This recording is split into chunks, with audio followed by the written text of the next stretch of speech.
Hey, how are you? It hasn't been a month and a half, has it? It has been a month and a half. Between time off you took and time off I took. Don't blame all of that on me. No, no, no, no, not at all. Not at all. I miss you. I miss you. So But I does the think there were audience. also some scheduling issues. It wasn't that you were on holiday or I was. We just couldn't get to it. As Anyways, long, here as we long, are. as long as you're back and ready to answer questions, I think everybody will be happy. Everybody, I have some interesting announcements too about vaccine programs and stuff. So let's talk. Do you want to start with your announcements? Sure. So we're going to launch the Vax van. How fun is that? And yes, it's going to go mobile through communities. Let me just open up the whoops, You call it the Vax van? Vax van. The Vax van. Region Appeal is launching the Vax van. Isn't Okay. that fun? Yep. So it's beginning on the 16th of Okay. September. Yep. It's going to start in Westwood Square Mall and it's going to travel throughout Peel, offering residents the vaccine right in their neighborhoods. Isn't Okay. that great? We're going to go right to people. So now that we've hit over 75% fully vaxxed of all eligible, that means 12 plus. So now we're trying to get a little more targeted. So we're going right where the people are. And so we're going to use community data that we've got, um, data which we have analyzed, Yeah. community insights, etc. And we're going to run these neighborhood clinics. We're going to go into post-secondary, into schools, shopping malls, places of worship, Nice. fairs, parks, and more. Um, So can yeah, people request this Vax bus, like to well, come to that's a their good condo? question. I would think so. We go to the Region Appeal. They're working closely with community partners. So Okay. that means all those community organizations that know where, we need to go to continue to vaccinate that final 25% to be fully vaccinated. Let's see. So starting the Vax van will start at the Westwood Square Mall. That's in Malton, of course, September 16th, 2 p.m. to 6 p.m. and then Friday the 17th from 10 a.m. to 2 p.m. And it'll move throughout the community in the coming months. It'll go throughout September, October, November if necessary. So, Great. and there's a link so you can click where the Vax van is coming to a pop-up location near you. Isn't that Nice. great? I think, Dr. Lowe, you've got to give him so much credit. He comes up with the most innovative things. True. Like we did the challenge with Calgary, remember? We did the Ooh, the challenge. doses at midnight. Yeah, we challenged Calgary to get more doses over a weekend, Did we remember? win? I never heard the result of that actually. I'm not sure they're as Can you in call favor Mayor? of vaccines as we are over there. But no, I never heard the results. Maybe we can look into it. And then there was the doses, the weekend Yep. doses at midnight, right? So And after dark. doses after dark, exactly. So he's Yeah. done some very innovative things, always thinking out of the box how he could reach people who want to be vaccinated and haven't had a chance yet. Awesome. So Vax bus coming to Vax van, the Vax Vax van. Sorry, van. Vax. hmm Awesome. So just check on the Region Appeal website, regionappeal.ca/COVID-19. There'll be lots of information there. There always is. Okay. Awesome. Let's get to the vaccination Passport? Well, they're calling passport. it a certificate. I think they know they've probably done the studies that the word passport seemed to be provoke a visceral reaction in people. So they've calling it a vaccine certificate. So you'll have to produce it. I've just took for now, and this is advice for everyone. I took out my two slips of paper. I was vaccinated April 10th and June 10th. And I took a picture on my phone and I saved it on my phone for now. Hope that's sufficient. We'll find out. And also a picture of my health card because you may have to provide evidence, right? Your health number or your address or birthday or something. I don't know. I don't know yet. I haven't been asked yet. So So I'm let ready. me I'm ready. I'm ready too. I'm ready too. And most people are ready and most people are good. But you're gonna get the, how do I say it nicely? The douchebags that protest at hospitals that might come out, and I'm just, let's be honest, this might be tough for restaurants. So I'm gonna ask, who's gonna police this? The Well, province. let's be honest, they're policing it now. they're making you fill out a QR code, scan a QR code and fill out all the information, right? So Yeah. you're going to have to scan your QR code that, you know, that'll have all your information on it that they're collecting. And you'll either beep and be allowed or buzzed and said, oh, nope, not vaccinated, no exemptions, no Yeah. entry, right? But then what happens, these anti-vaxxers, you know, they protest at hospitals. They're going to, Okay, let's use the word deplorable, unethical. You yeah, know, these are the very people that are saving lives and would save their lives and their families' lives should they be sick and need treatment. And they're blocking access to medical treatment. I mean, I think that is unconscionable and unethical. I really honestly do. And I'll be speaking out against that. I know I recognize people have a right to protest, but at a hospital where they're saving lives, please give your head a shake, folks. yeah, You know, get agreed. off hospital property. You know, I don't think we have a right to ban them. I know I was asked, can't you do something about it? And we don't have a right to block peaceful protests, but at least get out of the way of entrances to the hospital and don't intimidate people or harass them in entering, particularly not the ambulances. God forbid it could be you or one of your loved ones that may need emergency medical treatment for whatever reason, whatever Yeah. reason. So let's say hypothetically one of these deplorable people that protested, you know, will go to a restaurant and cause a scene, right? And today the province said, well, call 911 if you feel threatened.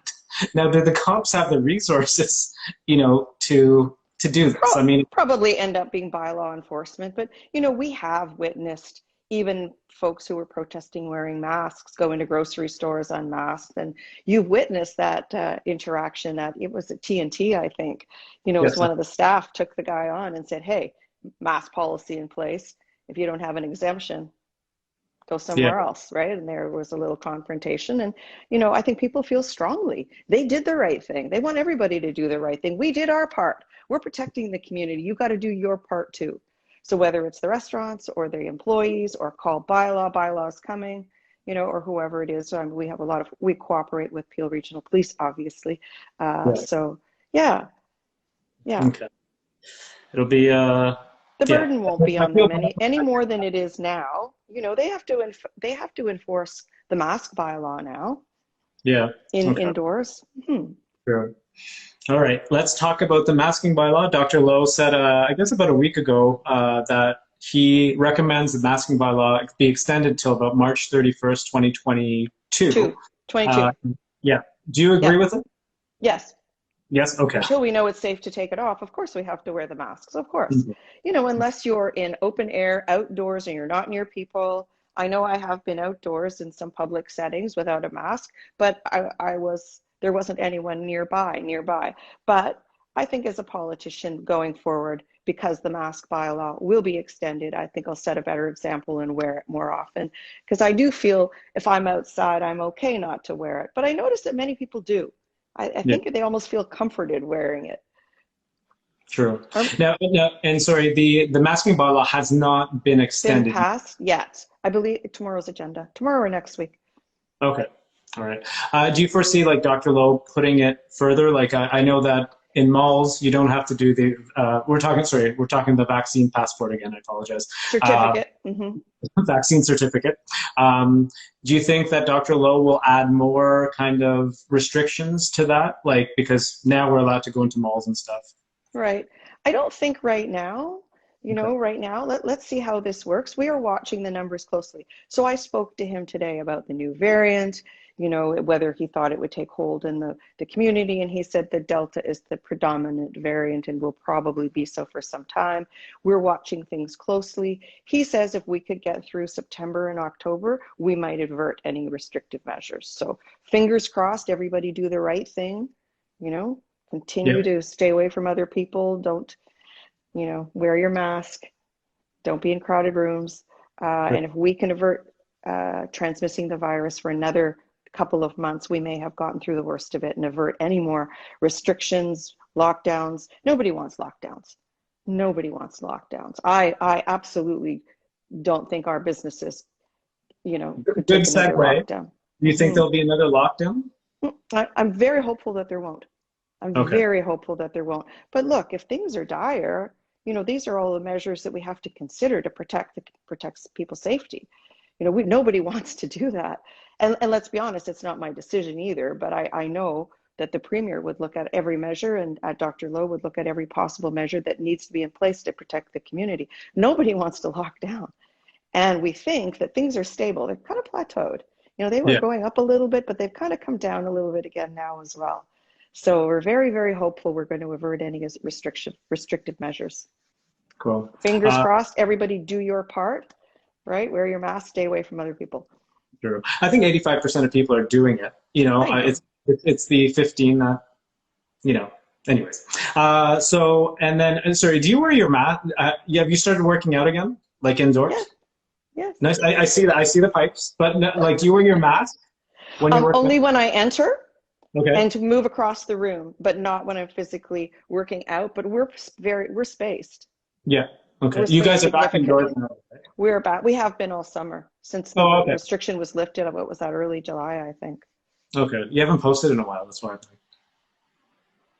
You haven't posted. They just haven't taken any pictures of me, I guess, but because I just repost. I don't take those. They take them and then I repost them. Mm-hmm. Okay, so we know that there's a federal election going on. I think, the last time I talked to you, actually, they haven't called the election yet. So, is that right? Oh, wow. Yeah, so obviously Trudeau has been in Mississauga quite a few times. Quite a few times. As we all know, there are those, we have 6 seats. We're the pathway to government, whether majority or minority government. They need the 6 seats here, the 5 seats in Brampton.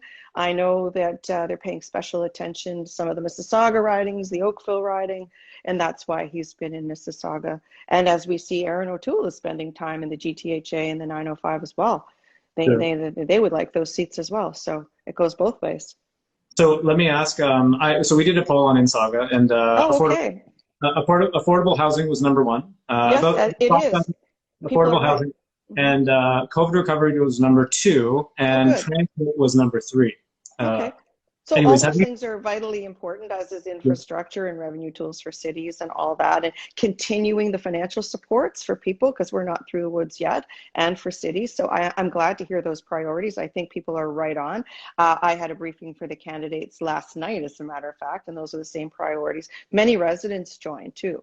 So we had lots of questions, but those are absolutely, we share those priorities and we advocate for those priorities. They're always housing affordability, transit, and now with COVID, of course, COVID supports for individuals, for businesses, continued subsidy, wage subsidy, et cetera, and at the city level as well for our operational deficits. Have you talked to Trudeau or O'Toole or Mr. Singh in regards to these requests? Directly? We have briefed the candidates. We have put our pre-budget summaries. We've sent them to Ottawa, and we've sent them to all the party leaders as well. We did not do a briefing with the leaders, but they certainly have our pre-budget submissions. They went to each party, and we did brief all the candidates who participated, and many of the party candidates did participate last night. I had about 70 of them on the call. On the WebEx call, on the briefing. So it was very well attended, I think. And so I had that opportunity to walk them through each item, and those are the items we talked about. So your viewers are in sync with our priorities, Weir. Okay, perfect. How do you think the election's going right now? It's getting kind of ugly. Yes. So I think things shifted. I thought they could have gone to one party, and now I think it could go to another party.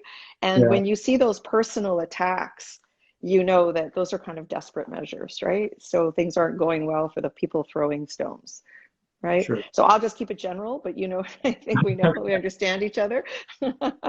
So, I would have been hopeful to have a majority government, actually, because I think you get things done that way.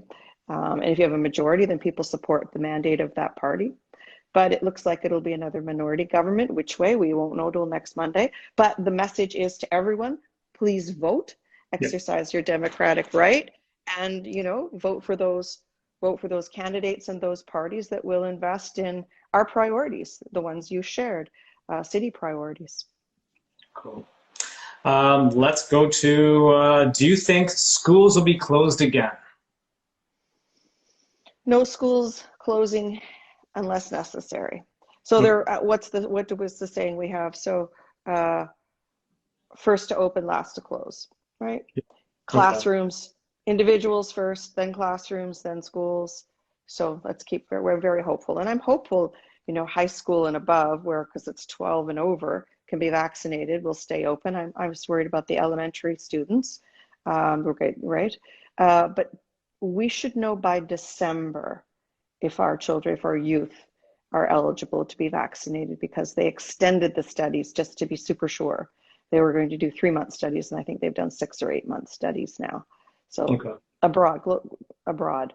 So we will receive the data in the months to come on whether we can extend vaccinations to a younger demographic.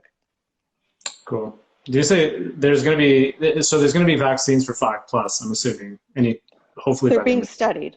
It's being, the safety of those is being studied. Okay. Let's change gears a little bit. With Dundas Street and the recent confusion about a person being nominated for a street in Mississauga, should Mississauga completely stop naming streets after people? Yeah, so, you know, that's a really good point, and that's something we're looking at. There was an error in that naming report, so we're going to bring that back to correct the error in the report. But I think we'll probably pause. At least it's my intention to pause. I think council's on side with pausing because there has been a lot of controversy with respect to street naming. So I think we'll go back and, you know, make it part of our larger study as we're studying Dundas Street and a lot of the other streets that we had mentioned, and then come back with a new policy. Okay. I think it's a good time to pause. Okay, so name everything after Hazel McCallion. As I said, birds and flowers, birds and flowers. Bianca Andreescu, you can't go wrong with her. So. Birds and flowers. She's done really well. Okay. And Layla. Yeah. Layla Fernandez, come on. But she's from Laval. She's Canadian. We're not going to name anything for her, but I'm just saying, as a tennis star, I was so proud of her. Yeah, she was amazing. But her opponent was born in Toronto, right? I know. And moved to the UK. So we had 2 Canadian girls de facto competing against each other. It was a great finals. Okay, so let's talk about some positive stuff. So there was a Burlington food truck festival at Spencer Smith, and things are starting to get open and stuff like that. So do you see more city-run events, or are you going to open up? You know, you're going to ask me for opening Celebration Square. I don't have the answer to that. I'm going to raise it tomorrow. We have council tomorrow, as you know. So I attended the Music Walk of Fame on Sunday, and that was very exciting. George Stroumboulopoulos was inducted. Nice. And Noel Cadastre, right, who is Drake's sound engineer. And Rihanna's and everybody who's important, and he's a local guy. It was so exciting. It was a wonderful event, but again, you know, we started to have people out gathering again, and yes, we were spaced, but you know, we haven't seen that. We haven't been doing that for over a year. True. So how's George doing? Yeah, I had a chance to chat with him. He's doing really well, and he was very proud of the honor. You know, he's a Malton boy. Yes, yeah, totally. Yeah, I totally know that. Yeah. So. Yeah. So let's talk about your food drive. I saw you all over the tube today. Yes, I didn't realize they were going to carry it live. There were some cameras, but it was very exciting. So let's start off by saying, you know, I would love to close all the food banks, but unfortunately there's a need in our community, and an increasing need, especially during COVID. So we call out, we reach out to members of our community, of our city, and say, please help your vulnerable. Those who are more vulnerable are your hungry neighbors. Let's make sure children don't go to school hungry. Worry about our seniors who may be hungry as well. And we saw 14% increase in the number of unique visits to the food bank last year, and a 58% increase in the amount of food that's being distributed. So that's 162,000 unique food bank visits. And they distributed last year 4.2 million pounds of food, if you can imagine. 4.2 million pounds of food. So our food drive is, because we have a goal of raising, I see that my battery is running low. I think we'll make it, but I'm about 10%. What percentage you at? 10. We'll make it. I won't keep till 5, don't worry. So our goal this year is to raise $400,000 and 200,000 pounds of food. And Mississaugas are so generous that I know they're going to reach deep and donate. You can go online to the mississaugafoodbank.org to make a financial donation, or you can drop off food, packaged food, to any of the fire hall stations. So Nice. we're taking donations everywhere, probably participating grocery stores as well.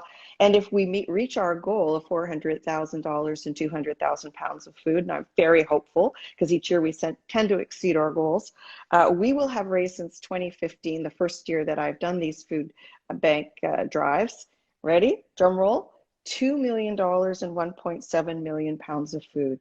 So that I'm really, really proud of that. Congratulations. You know, I have spoken to some other food bank executives, and they said they're kind of envious that the mayor in Mississauga gets behind the food bank and makes it a personal, personal charity and a personal mission to ensure that they have what they need. They would love it if their council or their mayors got behind them in the way we do in Mississauga, because my council's firmly behind the food bank as well. So we're just asking everyone for the Thanksgiving food drive to donate. You have up until, I think it's October 17th, right? I don't have the date here handy. Yep, so we'll set up select grocery stores October 2nd and 3rd and 9th. Select grocery stores where you could drop off food. Cool. Non-perishable food, or make a financial donation. And we will be hosting a fundraiser as well at one of the local breweries on September 23rd. That'll be pretty exciting. But this will be, once again, a contactless food drive. And we're asking that will take place at the Mississauga Food Bank Saturday, October 9th between 10 and 2 p.m. So you can drop it off directly there as well. So between now and Thanksgiving, we ask that people please remember the more vulnerable in our community who have been much harder hit by COVID than the rest of us, and be generous. We don't want any of our neighbors or their children or the seniors to be hungry. And we know that there are many who are vulnerable and lost their jobs or were laid off or had reduced income as a result of the pandemic. So please be generous. Yeah, awesome initiative. We wrote about it today. Already has Good. about 8 million views. So that's terrific. That's terrific. Thank you very much for that. My wife and I actually volunteer every Wednesday, and we deliver food every Wednesday. So that's fantastic. Oh, I love hearing that. And we have a great group called Feed Mississauga that do something similar as well. They prepare meals at some of the banquet halls and convention centers, and then they have a lot of volunteers that run those out and distribute them to needy families as well. So big shout out to Feed Mississauga. They're a great group too. Nice. How much percentage do you have left? 9, we're good. 9? Okay, hold on. Yeah, we're good. We got a few more minutes. You'll know when it's dark and I'm not responding anymore. Okay, I don't have any more questions, but I have some questions from viewers. Let me just go to the viewers' questions on my phone right now. I have a secondary phone. All right. There's some of these questions that are not.